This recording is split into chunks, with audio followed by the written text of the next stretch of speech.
আইতাৰ দুয়োত ৰঙা টিক লগাই সদায় চাগে তেওঁ লিপষ্টিক পিছে বাৰু ক'ত পায় কোনে দিয়ে কিনি মনে মনে আনি দিয়ে ককাই কি জানি এই ভাবি কথাষাৰ সুধিলোহে গৈ হাঁহি হাঁহি আইতাই ঢেক ঢেক গ'ল বতাটোৰ পৰা আনি তামোল এখনি খুন্দনাত সোমোৱাই দিলে চূণ সানি তামোলৰ গুৰিখিনি মুখত ভৰাই আইতাই হাঁহি হাঁহি হেলেঙি লগাই পিক কৰে ৰসখিনি দিলে উলিয়াই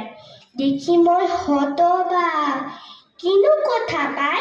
ৰঙা চিঙা পৰি গ'ল উঠ আইতাৰ লিপষ্টিকত কৈছোন এই ৰং চাই আইতাই ক'লে বোপা এয়া লিপষ্টিক অসমীয়া নামটা তামোলৰ পিক ধন্যবাদ ভাল হৈছে দেই।